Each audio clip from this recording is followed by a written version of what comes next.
I'm much more into the psychology of photography and about the space and the personal freedom that it does give, and the ability to help you with your normal life as well, how you can look at things really objectively and not have such opinions on stuff. If you're looking at it from a point of view of what you are seeing, and you can't judge, it stops you judging, and I think that's what photography is really beautiful for.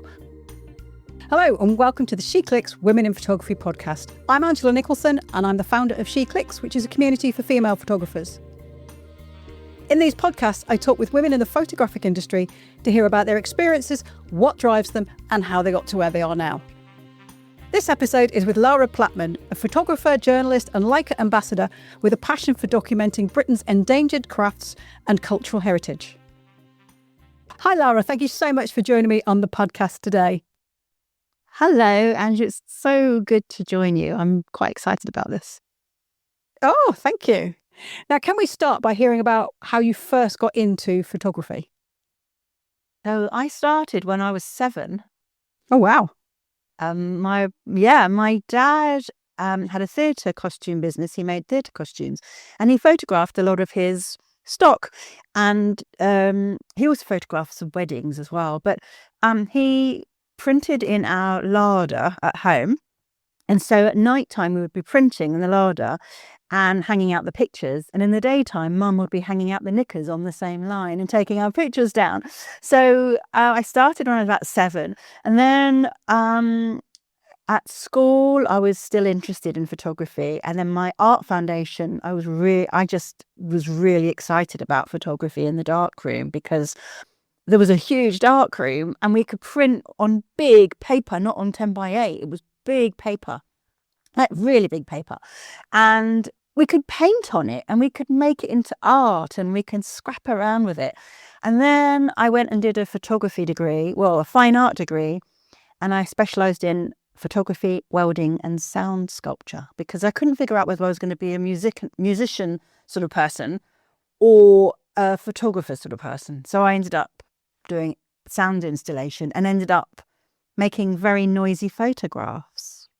So I printed on metal, I used silver liquid light, and printed on metal and hung them in doorwells and staircases. And then I printed on linen and made noise happen. And I used dance soundtracks to exhibit my photographs and made myself sort of a complete analog immersion of like a big, large zoetrope. So you'd actually be in the zoetrope looking at the photographs behind you. So you'd be turning around yourself looking at these photographs. So I made a lot of installations during my degree course.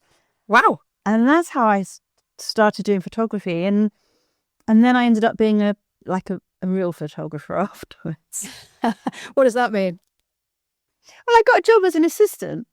Okay. And got a job as a picture researcher at Getty, and an assistant, and ended up being a dance photographer's assistant, and then a commercial photographer's assistant, and then became a photographer. So that's my route into photography. Yeah. Oh, amazing. I love that you used your larder at home. I remember when I was a kid, there was we've moved house quite a lot, but there was one house where we had this larder where it was just huge. You could walk into it and there was all sorts of stuff. And I immediately pictured you being in there with your enlarger. And yeah, what a great idea. So much better than a bathroom. Oh, because we used one table we kept the enlarger there. And then where the washing machine was underneath, it was a sort of a tabletop. And then we hung a string across, washing line across the top. And that's where we hung everything. And it could drip down, and it was cold as well. Mm-hmm. So, there was like a slate tabletop in a cupboard, and it was great. And it meant that we could be out of anyone's way, So yeah, but it was pictures at night, knickers in the morning. Fabulous. It sounds like then your whole background was quite artistic, and some form of art, probably photography, was always going to be your career. Yes, I think as soon as I did my art foundation, and I could play in that dark room, I knew that that was going to be my career, and I didn't know how or what it was going to be, but it was obviously going to be photography. And also at that point was 1987, 88. I just discovered Lee Miller. Right. And that was that. And Madame Yevonde and Diane Arbus and Henry Latigue. I just discovered them. And I just thought, my God, this is it. I want to be part of this. Yeah, and look where they went. Look where they travelled. Look what they saw. Look how they existed and their projects they did. And if you want to travel or see the world or meet people or just have a job that is on your own terms, then photography was going to win, like hands down. What did you think of the Lee Miller film? I adored it, and I've known Anthony all that time, since 1987, 88. And it was about when he discovered the negatives, I think, because he only knew about the negatives once his daughter was born, because Susan, his wife, wanted to see what if Amy looked like Anthony when he was a baby, and that's when they discovered the negatives. But the film was great, and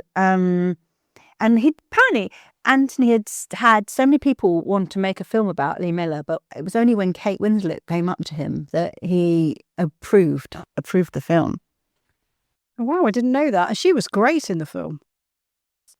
She was great, and it was her passion project, and you could just tell it was her passion project. And as soon as she discovered Lee Miller, she knew that she had to make the film, and she could. But although she had a lot of trouble trying to raise finance and confidence, and there was pandemics and things, and but the film was amazing, and it was all very, very close connected to the Miller and Penrose family, so it couldn't have gone any other way apart from being amazing and perfect. And I love the section they chose. That was the section that was really poignant to her change of character that he discovered. Yeah. So we had a really lovely sort of SheClicks non-meetup for that film. So loads of us went to see it, but all in different cinemas, different times, different days, and everyone just sort of checked in. And it was like, the rule was no spoilers, but just to say what a great film it was and how much we enjoyed it. And particularly everyone said, you've got to stay to the end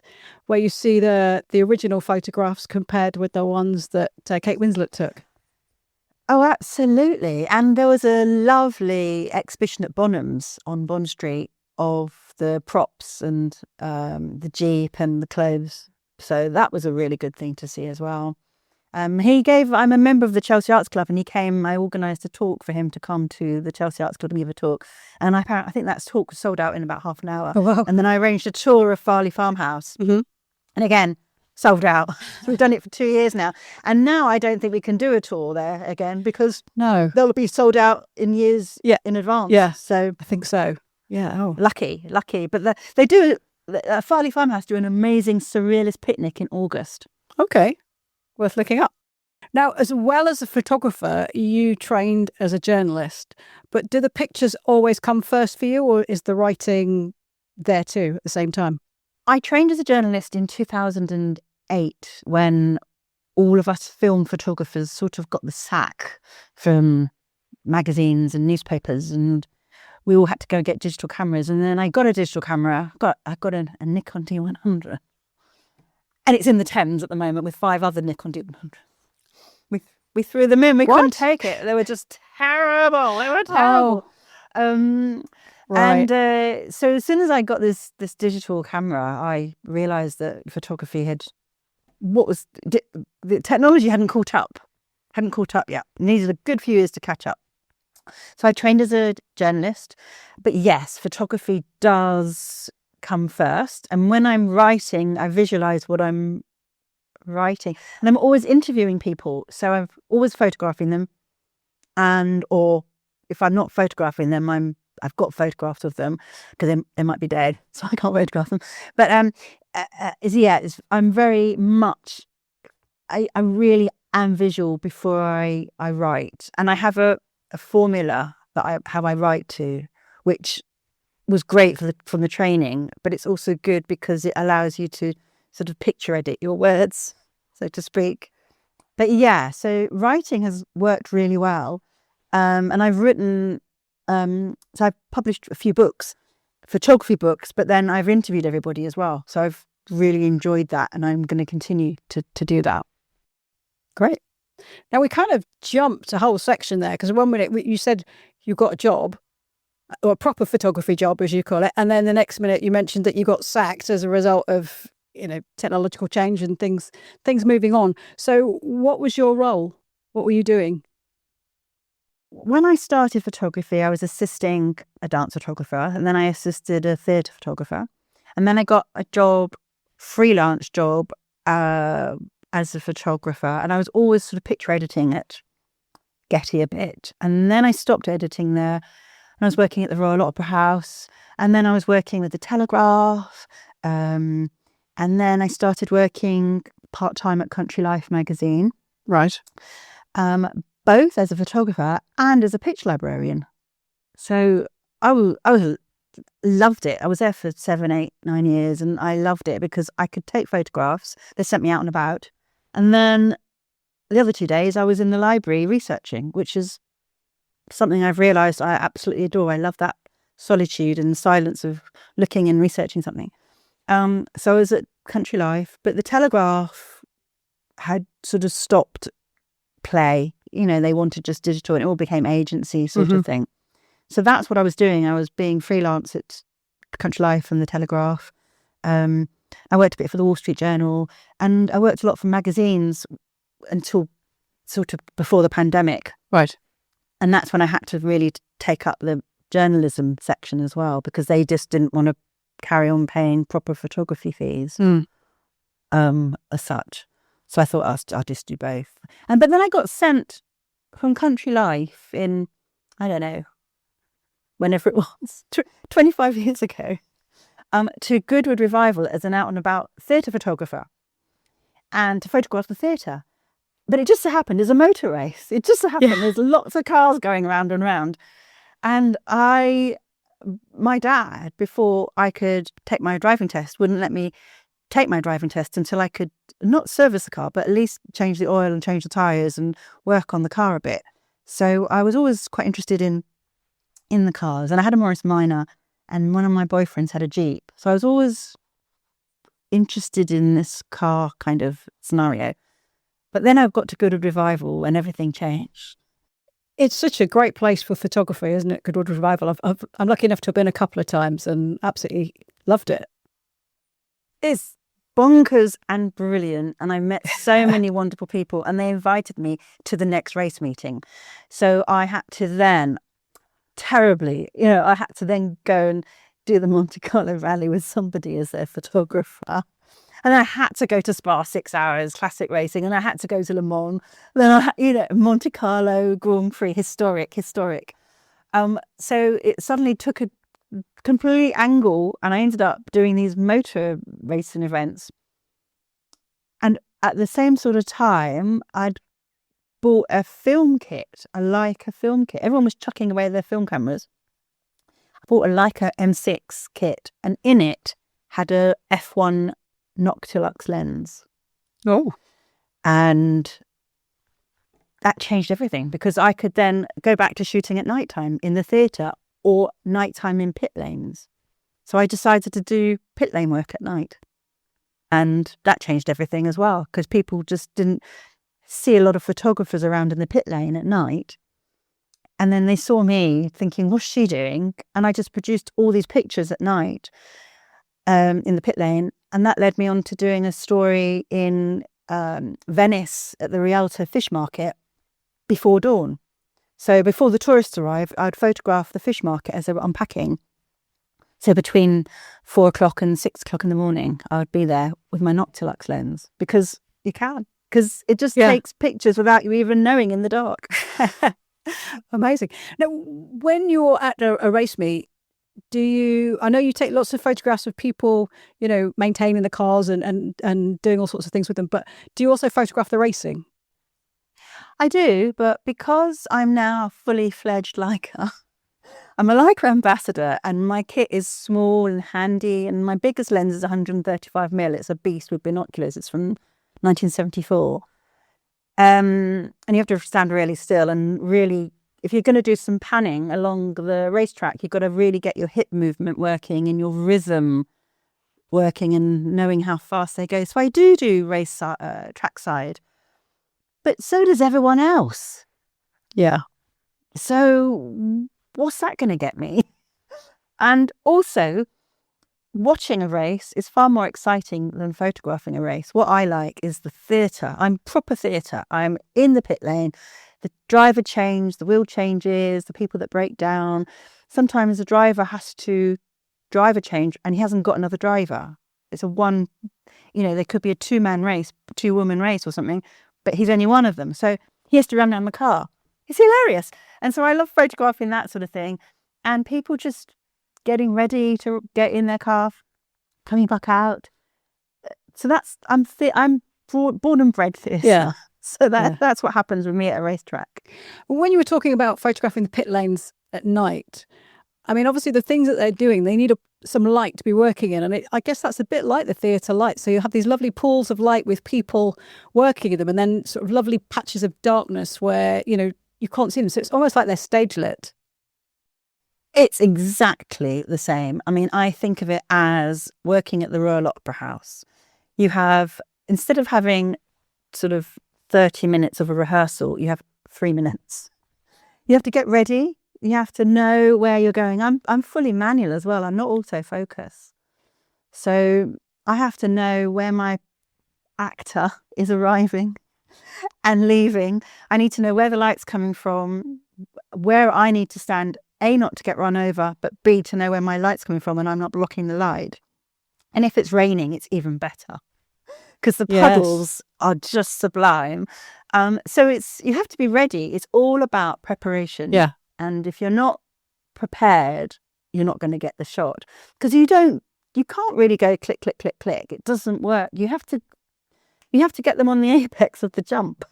And if they arrive, you get in and then they get out and you get out of the way as well. And also in a pit lane, you can't keep looking down at your pictures because it's not allowed. It's an uncommon rule that you can't look down at your pictures. So you don't know what you're going to get until once you've gone into the press room. It is just like theatre, yeah. So I was going to ask you if you're still shooting film or you switched digital, but the fact that you mentioned looking down at your camera to check your pictures, digital, both? Both. No, I choose film, have to digital. So I shoot film all the time on Pendine Sands Beach because that would really hurt the camera if it was digital. But if I can, I shoot film because I love my M6 and I've just started falling back in love with my Nikon F2. So I'm going to try and get some gone off film in my cupboard and put that into my F2. Going to get that restored. But no, I shoot film as often as possible, and I've got a film Hasselblad. So, but I shoot digital because it's easy as well, and digital and the cameras have caught up. Leica have caught up so well. They're just so amazing. Yeah, they're really good at making intuitive interfaces on the digital cameras. They're quite simple and easy to follow.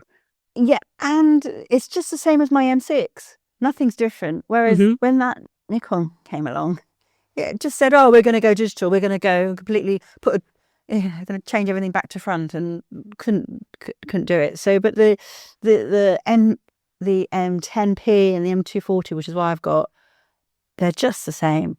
The M240's got a video function on it, and I've used it twice in all the years I've had it.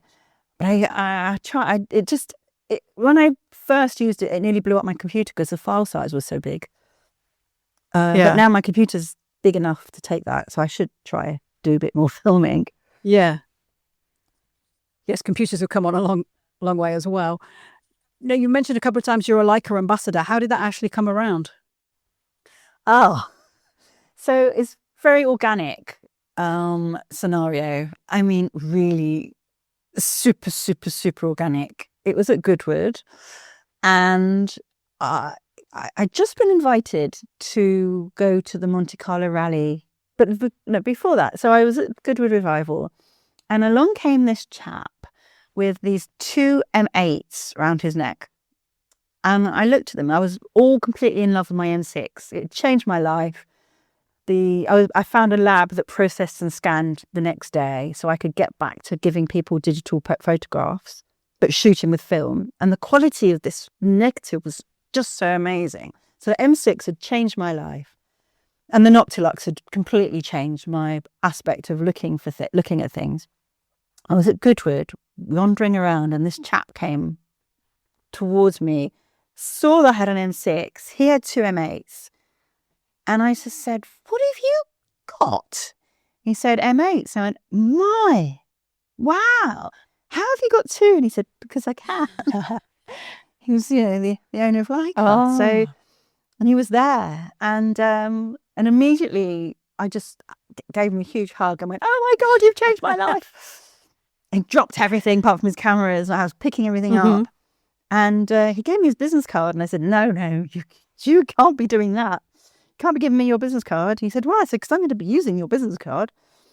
Anyway, so at that same meeting, I got invited to do the Monte Carlo Rally with the Alfa Romeo historic team to be press photographer for them. And so I phoned up Dr. Kaufman and said, "Can I borrow one of your M8s?" And he went, "When's it for?" And I said, "January." And he said, No, won't be possible." And "Okay, thank you." He goes, "Because we're bringing out the M9 and maybe you should try this." Oh, wow. What a great contact. And so I tried the M9, sent him everything, just said, "This is what I've done. Do you like it?" And he said, "Well, what else are you doing?" So I told him what else I was doing. He said, "Well, go and shoot it then." And then came the M10. So, and he said, "What, have you got a wide angle lens?" I went, "No, I've got a 50 and a 135 and he said, "Well, you need a 24. And I was like, "Do I? Okay." So it was quite organic. Yeah. And then this year I'm shooting on a monochrome, a Q2 monochrome. Very nice. Because I'm driving the drivers around. So I wanted something that I could just shoot from my shoulder and not have to focus or anything. So I'm shooting on a monochrome. So what do you mean you're driving the drivers around? Oh, so at Goodwood, the drivers have to get from their campsite to the circuit, and then they have to get from one place to another. And then there's artists as well, like the singers and the theatre people. And so in the morning, I'm driving them around in my old Land Rover. Oh, I see. As a giggle. Because I've photographed there as press for 26 years. It was quite a while. And I just thought, I haven't photographed inside a car yet, so let's just shoot from my shoulder. At Goodwood, of course, most people are dressed up as well. So if you're shooting from, because you've got an old Land Rover, haven't you? So to be shooting from inside an old vehicle with everyone dressed up, various eras, will look amazing. It will look really amazing, and I've discussed it with the owner of Leica about how I have to decorate my Land Rover. So I'm going to decorate my Land Rover in 1960s negligees and things. Has he sent you some red dots to stick around? What, like to sort of do the fly posting thing? I used to do that when I was so years ago. I used to just stick red dots everywhere, feeling I'm Leica's everywhere. But no, I don't do that. Quite conservative. I think that's a brilliant example of when life kind of throws you a curveball that is just really, really amazing, and you just have to run with it and see where it goes, because you just had a natural response to this person, not realizing it was Dr. Kaufman, that, like who he was, essentially. Yeah, and now we're super friends because he has some historic Alfa Romeos, pre-war Alfa Romeos, and when he comes to Goodwood, he's sort of very, very VIP. And so he can't go on the race circuit and take photographs because he hasn't got a press pass. So I sneak him onto the track occasionally, and then get him back off again. But he, and we love watching races together because we scream at the cars were coming past us and we're screaming. And so it's great. And it's great. So I found a friend in the camera world that happens to be one of the best cameras ever. It's fantastic. And I think whatever the brand or model of camera, when you connect with it and you're doing something which seems to sort of play to its strengths or just works for your style of photography, it's actually a really joyful thing. It's quite liberating, isn't it? And it helps you be more creative.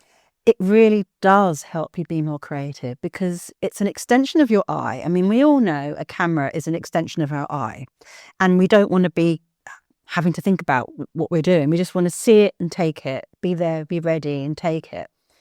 And when the Leica M fits my hands so brilliantly, whereas other brands didn't, and I had to change stuff around, but I know exactly what's going on with my M, and I don't even know I'm taking pictures sometimes until the end, and I go, oh my God, I took so many pictures. And then you think, oh, I'm going to have to edit them. There's going to be so many duds. And then you look at it and think, oh, there's not many duds. I'm okay. And you just think, well, how did that happen? God, I never knew you were taking pictures, this camera. It's just an instinct. And it just sniffs out pictures. And by the time the event's finished or the day's finished and you're exhausted thinking, God, what did I do? And then you look at the pictures, whether it's on a sheet of film or negatives or on the screen, you think, God, is that what happened today? And it is, it's purely, you get into as a meditative zone when you're really in your craft. Whatever craft you're doing, it could be ceramics or painting, or anything, or it could be anything that you're doing. And if you're in your zone of your craft, it's completely meditative, and it's given your brain a complete shake-up, hasn't it? When you look at it and go, God, that was good. It is liberating because it's given you this playtime that you never knew or realised you needed to have. Yeah. You also teach photography, don't you? At what point in your career did you start doing that? I think it was when I was teaching back at my foundation school. They invited me back to do some professional practice. And I really enjoyed it because showing other people about the darkroom and about asking them to make mistakes, getting them to make mistakes was super. I mean, that was the best part about darkroom photography because you can muck up the minute and a half and everything's ruined.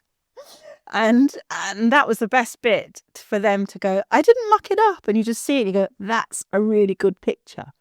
And when you see someone else have that excitement that you had, it's really exciting. So I've taught privately some A-level students, and sometimes their curriculum is so tight and hard, and quite often with art students, the student might not be such a good reader or a writer, or quite often they might be dyslexic or not good with big crowds or something. That's quite a lot of the time an artist needs to have their solitude a bit. And so giving some private tuition to A-level students who want to do photography, and then giving them the idea of, have you seen Henry Latigue? Have you seen Cartier-Bresson? Have you seen what Man Ray did? You did. That's a bit like a Man Ray. And they go, who? And then you bring out all your books, and then you show them Man Ray and solarization, and they try that, and you think, yeah, and that's really nice. And so now also I do one-to-one with adults and do some London walks, or people who have inherited a camera and they don't know how to use it. Or at motor racing events, I do an hour with them to say, listen, it's all about your hips, actually. It's much more about your hip. If you want to do panning, it's about your hips. Nothing to do with anything else. Learn how to move your hips. And think about what it is your story is. Don't just do on-track shots because everyone else is doing that. What do you want to do? And I'm much more into the psychology of photography and about the space and the personal freedom that it does give, and the ability to help you with your normal life as well, how you can look at things really objectively and not have such opinions on stuff. If you're looking at it from a point of view of what you are seeing, then you can't judge, it stops you judging. And that's, I think that's what photography is really beautiful for, because it just allows you to just capture that particular moment of that event or day or whatever. And give it your interpretation. Yeah. And everyone's eye is different. Everyone's height's different. So when I'm at photo events or motor events and people are photographing the car, they're standing there. They could be 6'4". The car's going to be distorted. The designer wasn't 6'4". He sat on a stool designing it. And so I had to make them bend their knees, and they go, but I've got achy knees. Well, nothing to do with me. You're at the wrong height. You're just at the wrong height. Get to the right height, and then you can take the picture. Fantastic. Well, I think that's a really good time to go to 6 from SheClicks. And I've got 10 questions from SheClickers, and I would like you to answer 6 questions, please, by picking numbers from 1 to 10. So could I have your first number, please? 4. Okay. Number 4. You shoot motor racing, a traditionally male-dominated sport. Do you find being a female photographer an asset or a liability? And that question is from Marie-Ange. An asset. First of all, I'm really curious, and I love mechanics and car mechanics. And so I'm not a person that's just standing there going, oh, that looks nice. I'm actually photographing something. They could be changing some ratios in their gearbox. And I could actually say to them, what ratio are you changing it to? Or, gosh, your manifold's just had a bit of an accident. Or, are you going to put a plug in your sump? It's leaking all over the place. And so I can actually be quite articulate with whatever I'm saying to the person. And that allows me to get into that more. Again, it's about psychology. And also there's photography, there's not that many women photographers in motor racing. And so when there is a woman coming along, sometimes there's that sort of, ooh, what's she up to? But then I'm there with a Leica, and I'm there standing and studying, and I'm squatting right down to get my views. And they know I'm working just as hard as they are, because I'm not just taking a picture and flying off again. So I think it's an asset. And also, I love it. So I don't care if someone wants to just be a bit like, oh, there's absolutely no hierarchy in motor racing either, whether you're old, young, rich, poor, male, female. There's just no hierarchy, and photography cuts through that as well. So an asset, but not just an asset because it's positive, but it doesn't make any difference to me at all. Okay. Can I have your second number, please?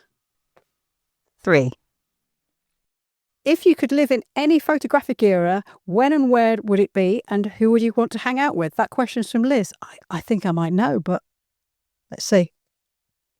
Yeah, well, so we start with Madame Yevonde and Lee Miller. So we start from the 20s and 30s, because there's all these women racing drivers and all these wonderful trailblazing photographers.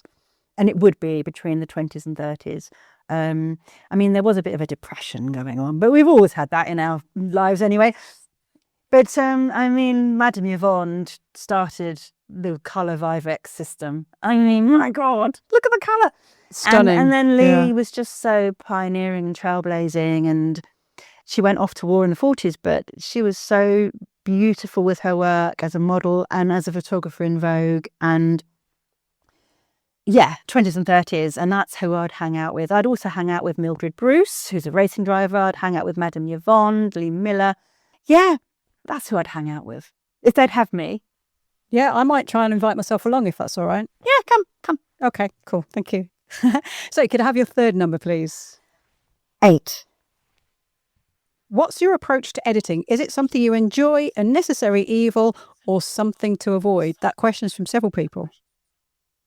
So I shoot I shoot in camera. So I want to make sure everything's perfect in camera. If I've got the chance, which I usually always do, I make sure everything is perfect in camera. And the only time that things happen are blinks, when people are blinking, or if I got distracted, or if the sun changed, or so very rarely do I have to edit, which is good. editing isn't something I want to do. I'm not a computerer. I'm a photographer. However, I absolutely adored dodging and burning in the darkroom. I don't have a darkroom at the minute, but I've still got all my equipment. So when I do have a darkroom, I'll be back to dodging and burning. And so that's what I try and do in Lightroom. I try and dodge and burn. I try to give up some eyes, get rid of some unevenness, make if there's any teeth that need doing, or there's something that's really ruining something, I try and do that. But I'm much more into dodge and burning, and I'm not really one for putting presets on things. I try to think, right, I want to shoot with portrait. I put a portrait on it. I also, when I shoot with the Kodak Cinevisions 3 Super 8 film, either 800T or 50D or something, I just try not to do anything. I don't do any dodging or burning, because whatever comes up from that film is what it's giving me. So I try not to do dodging. I try not to do editing, but I have to if I'm limited with what I have. Sometimes people are only how they are if I'm doing a portrait, but I try and do it all in camera. Okay, fair enough. Can I have your fourth number, please? 10. What advice would you give to anyone looking to try motorsport photography for the first time? And again, that's from several people. Don't just stick to trackside, which is what people just want to do. Also, if you do trackside, don't lean up against the barrier, because if someone crashes into the barrier, you will vibrate and then you will have your head cut off, quite frankly. Or that's quite extreme. Yeah. Motorsport is the same as anything in life. It's a beginning, a middle, and an end. And there's a whole team around it. It's a narrative. It's theatre. It's a story. So it's not just the car on the circuit. It's about how that team got to that car on the circuit. It's about how that driver got into the zone and the mode of driving and becoming fast. How did that driver decide to be a fast driver and the person standing next to you is not a fast driver? So has that person got something crazy going on in their brain to make that person a driver and the person standing next to you not a driver? So isn't that person far more interesting than anything? Because what's going on in their brain? So how do they walk? How do they talk? How do they stand? Who are they? And the mechanic that works with them, why? Yeah. Who are they? Is the car beautiful, or is the car a piece of mechanical engineering that's just phenomenal? Who designed it? Who decided that this should be down? The downforce is much better, making it lower or higher. Who put the wing on it? Why did they put a wing on it? I mean, does the wing make it go faster or slower? A lot of the time, the wings need to make the car go slower, because otherwise it'll just fly up in the air. So who found that out? Yeah. Who decided that? Who decided that anyway? And where was that happening? Did it happen on the circuit? Did they do lots of tests, or is it happening in a machine, a wind machine? So the story is phenomenal. I mean, it's Romeo and Juliet gone mad, and there's only one winner. So, quite frankly, if you're going to get into motor racing, what sort of motor racing? Do you like modern? Do you like environmental? So it'd be E, or do you like off-road, or do you like historic? What sort of historic? Is it pre-war, vintage, veteran, Edwardian, supercars? Is it 50s cars? Do you want to go to the Mille Miglia in Italy and just sip sip lovely little cocktails whilst you're waiting for the cars to go around? Or do you want to stand out in the rain and may have all the weather come on you and all the rain splashing? So what sort of motorsport do you want to get into, and why? Fantastic answer. Thank you. You mentioned about, panning and moving your hips. And I mean, I've done a fair bit of panning, and I'm not particularly adept at it because I don't do it that often, but it's very addictive, because, you get one good shot. I wonder if I can do it with that other car. And then, you keep going.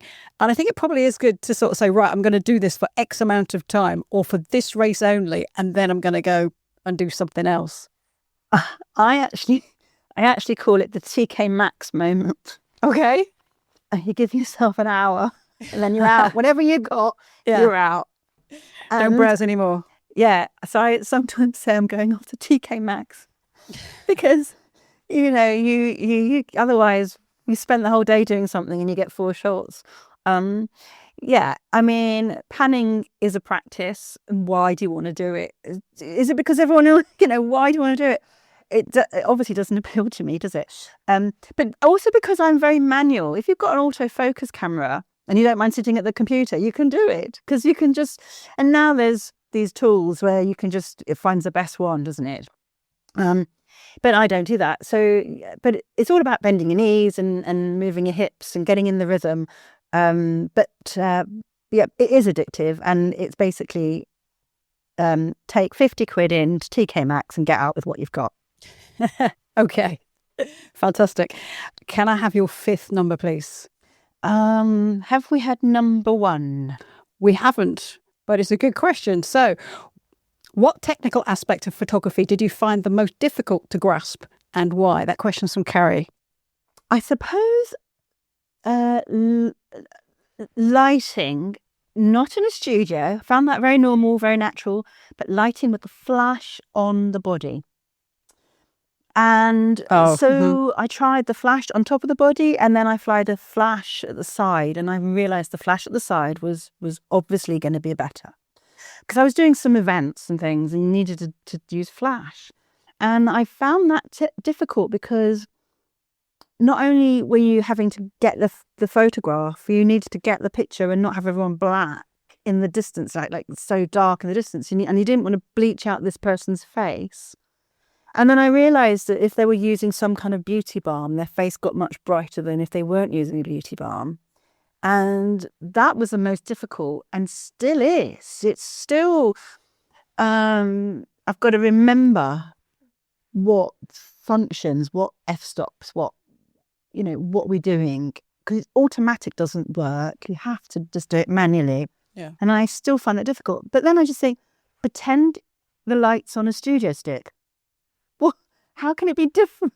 Just pretend the light's on a studio stick. I'm just carrying a studio stick around. Yeah. But it's the psychological thing of, oh my God, I've got to do it really quickly. Everyone's watching. I've got to do it. There's an event done. Yeah. So I kind of shy away from events like that.